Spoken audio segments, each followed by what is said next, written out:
Pemirsa, sejumlah guru besar se-Indonesia bergabung untuk mendukung langkah Ketua Komite Pencegahan Tindak Pidana Pencucian Uang, Prof. Mahfud MD, dalam mengusut secara tuntas kasus dugaan TPPU di Kementerian Keuangan Republik Indonesia.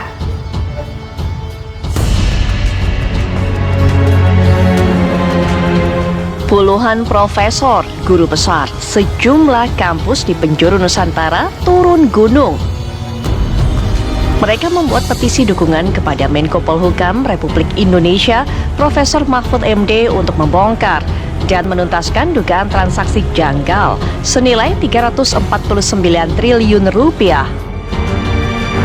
Para profesor ini prihatin setelah menyaksikan jalannya rapat dengar pendapat umum bersama Komisi 3 DPR RI yang digelar Rabu kemarin, 29 Maret 2023. Rapat yang digelar selama 8 jam itu berlangsung panas. Debat panas antara Mahfud dan anggota Dewan pun tak terhindarkan. Saudara Arteria, bagi saya takdir saya, kalaupun saya harus berhenti di sini, saya berhenti, Prof. nah oleh sebab itu, saudara, jangan gertak-gertak. Saya bisa gertak juga, saudara. Bisa dihukum menghalang-halangi penyidikan penegakan hukum. Tingkah Arteria Dahlan di saat rapat DPR, tunjuk-tunjuk rapikan rambut sampai ogah salami Mahfud MD. Panas dan dalam tensi yang sangat tinggi.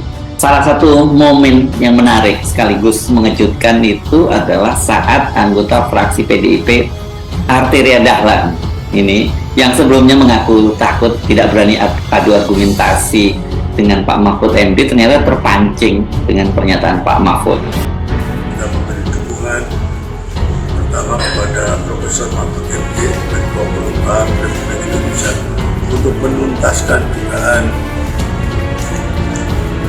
tindak pidana pencucian uang di Kementerian Keuangan Republik Indonesia. Yang kedua, kita juga menginginkan DPR RI untuk segera melakukan pembentukan pansus untuk menuntaskan dugaan tindak pidana pencucian uang di Kementerian Keuangan Indonesia.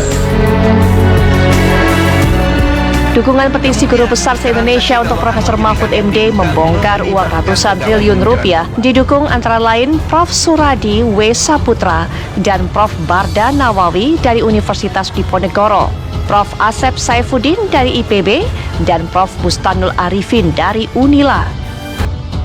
Sebenarnya apa yang dilihat kemudian dirasakan oleh Prof. Iswandi dan juga rekan-rekan ini kemudiannya akhirnya mengumpulkan tantangan, menyatukan suara di petisi ini saat melihat adanya rapat pertemuan antara anggota Dewan dengan Prof. Mahfud pada Rabu malam itu, Prof?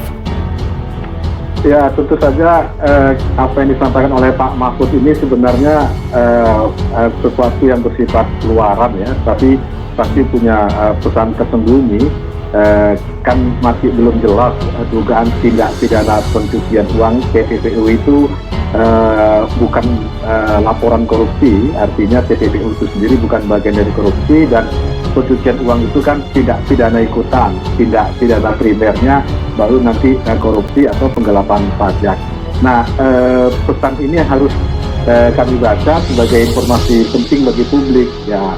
Sebab kalau Pak Mahfud sudah berani seperti itu tampil menangkis semua pertanyaan dari anggota DPR yang terhormat, tapi pasti punya pesan juga yang sangat penting yang setara dengan keberanian tersebut. Sehingga kami berpikir ini momentum bagi kami untuk sebenarnya mendorong agar semua pihak terlibat, membuka apa yang sedang disembunyikan dari Pak Mahfud dan apa juga yang sedang ditutup-tutupi oleh DPR. Dana 349 triliun itu cukup besar ya untuk membangun IKN. Kalau dikonversi ke UKT, uang kuliah tunggal itu sudah berapa mahasiswa yang bisa selesai studinya hingga jutaan mungkin ya. Nah, kami menangkap pesan sebenarnya Pak Mahfud sebenarnya sedang berjuang sendiri dan keberanian Pak Mahfud itu harus didukung oleh publik, dan kami ingin mengisi ruang kosong moralitas ini. Inilah yang sedang kami dorong agar publik juga jangan sungkan-sungkan untuk memberi dukungan kepada Pak Mahfud agar bisa mengungkap ini secara lebih terang benderang. Baik. Demikian Mbak Putri. Jadi memang udah terlihat dari awal bahwa mereka mau keroyok Pak Mahfud, dan itu kan kompak di DPR ini. Ya. Tapi Mahfud jelas di atas dua hal dia lampaui para pengeroyok itu. Pertama, secara moral dia tinggi karena dia mempersoalkan sesuatu yang potensial delik kan. Ini semua netizen, masyarakat Indonesia bahkan itu 300% mendukung Mahfud pasti kan. Jadi konyol juga di DPR. Saya katakan saya udah diem kok, Prof masih ngegas, saya harus melawan. Saya bilang seperti itu. Ya saya hormati Prof, orang tua dan guru saya. Akhirnya saya putuskan itu dulu. Prof membunuh anak-anak yang Prof didik sendiri, Prof. Kalau begini caranya, Prof. Saya punya karir dari kecil, Prof. Saya tidak pernah pakai fasilitas apa-apa. Tiba-tiba Prof mencoba membenturkan saya dengan yang amat saya hormati, Pak Budi Gunawan tadi. Bagi saya, takdir saya, kalaupun saya harus berhenti di sini, saya berhenti, Prof. Mimpi saya jadi anggota DPR. Nggak pernah saya punya cita-cita. Tadi Prof begitu keras, DPR itu keras, padahal Markus minta proyek. Prof harus cabut itu. Saya minta Prof cabut. Banyak keluarga-keluarga kami, Prof. Saya ini dari awal nggak setuju jadi anggota DPR. Ngapain kamu? Hidup sudah begini, udah ini. Udah. Tapi dengar kayak begini, jangan-jangan orang nyangka anggota DPR kayak yang seperti Prof katakan. Saya minta nih Prof cabut, atau nanti saya juga perkarakan ini. Pak Ketua alergi dikritik malah nyerang balik personal. Saya kaget tiba-tiba saya nggak pernah ngomentarin Bapak. Saya lagi namanya diserang. Saya diancam. Saya dibilang menggertak. Nggak ada Pak di dunia ini yang saya takutin kecuali Allah.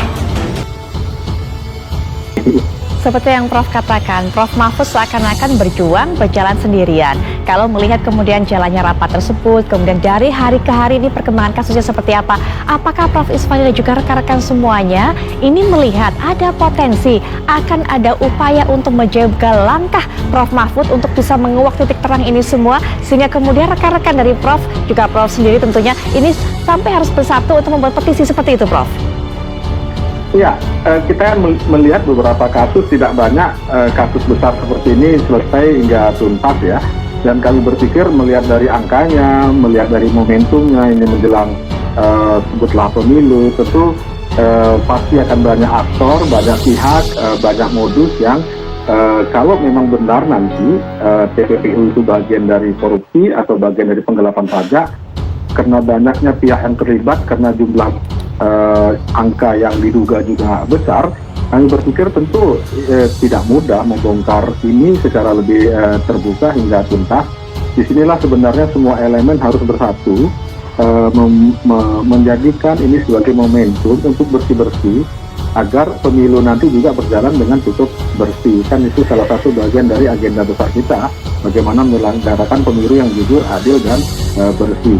Nah, Pak Mahfud tidak boleh dibiarkan berjuang sendiri, publik harus mendukungnya, dan kami menginisiasi dari kampus, dari perguruan tinggi, untuk mengajak publik bersama-sama yang peduli dengan masa depan bangsa ini untuk ayo kita beri dukungan moral dalam berbagai bentuk dan ekspresinya secara bertanggung jawab.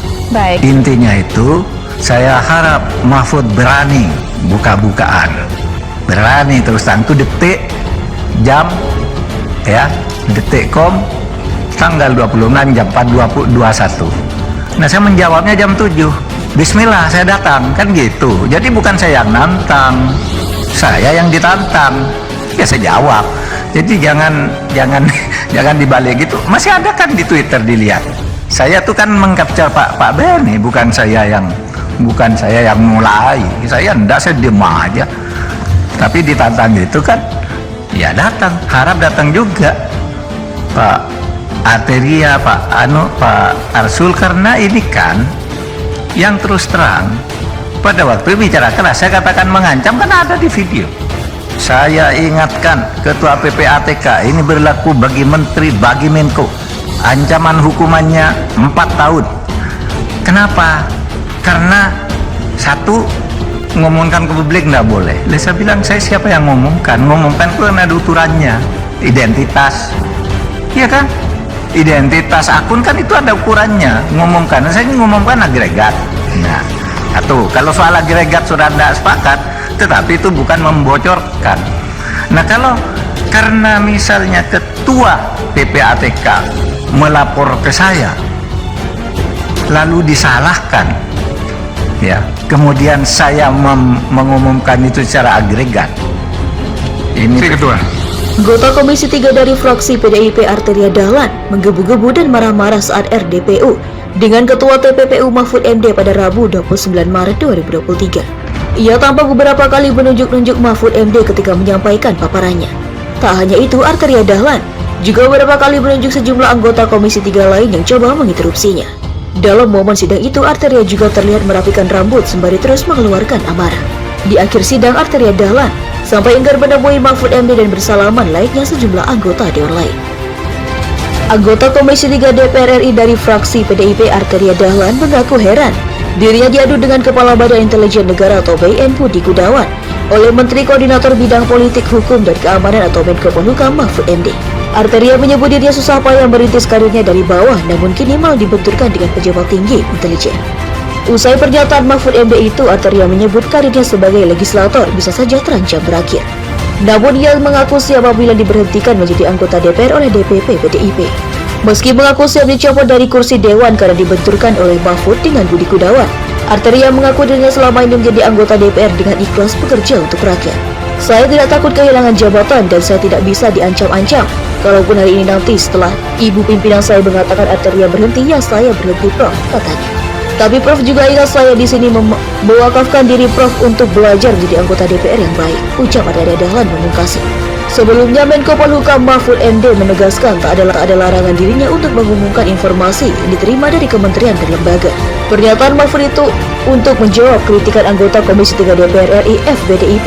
Arteria Dahlan soal dirinya mengumumkan transaksi mencurigakan 349 triliun rupiah di Kemenko. Mahfud lantas menantang Arteria apakah berani menantang Kepala BIN Budi Gunawan seperti saat ia menantang dirinya. Mahfud menegaskan dirinya tiap bekerja berdasarkan informasi valid dan bisa dipertanggungjawabkan, salah satunya adalah informasi intelijen. Mahfud mengaku heran alasan Komisi 3 DPR melarang mengumumkan transaksi janggal 349 triliun rupiah di Kemenko.